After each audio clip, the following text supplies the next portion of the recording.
ഈ കനലെരിഞ്ഞടങ്ങുമ്പോൾ വയറെരിയുന്നവരുടെ മനസ്സു നിറയും. വിശന്നു വലയുന്നവരുടെ പശിയടക്കാനാണ് തിരുവനന്തപുരം കാക്കാമൂല സ്വദേശി വസന്തയുടെയും മരുമകൾ വിനീതയുടെയും അധ്വാനം. വീടിന്റെ പുറത്ത് പ്രധാന അടുപ്പിൽ അരി തിളച്ചു മറിയുന്നു.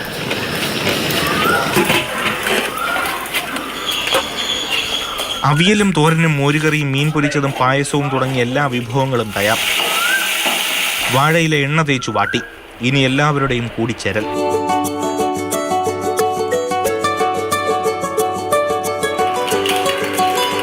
യാത്രയ്ക്ക് തയ്യാറായ സ്നേഹപ്പൊതികളെ തേടി ഡിവൈഎഫ്ഐ നേതാവ് ആനന്ദും സുഹൃത്തുക്കളും എത്തി. പരാധീനതകൾക്ക് നടുവിലും ഇവർ പൊതിച്ചോർ മുടക്കാറില്ല. നല്ല കാര്യമായിട്ട് തോന്നി. വിശന്നിരിക്കുന്ന ആൾക്കാർക്ക് നല്ല കാര്യം തോന്നിയിട്ടുണ്ട്. 6-7 വർഷം കൊണ്ട് സ്ഥിരമായിട്ട് ഇങ്ങനെ കൊടുക്കും. വിതരണ കൗണ്ടറിൽ എത്തിയപ്പോൾ പൊതികളുടെ എണ്ണം 3624. ഭക്ഷണം തേടി ആളുകളുടെ നീണ്ട നിര.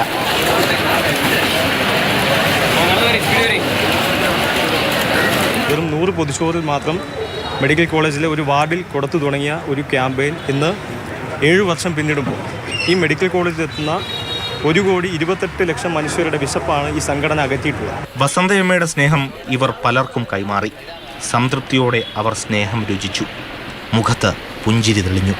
എരിയുന്ന വയറിനെ തിരിച്ചറിഞ്ഞ ആരുടെയോ സ്നേഹമാണ് എൻ്റെ വിശപ്പ് ഇപ്പോൾ അകറ്റുന്നത്. സൂക്തങ്ങൾ എഴുതി വച്ചാൽ മാത്രം പോരല്ലോ, മനുഷ്യനെ മനസ്സിലാക്കുന്ന പ്രവൃത്തികൾ കൂടി വേണം.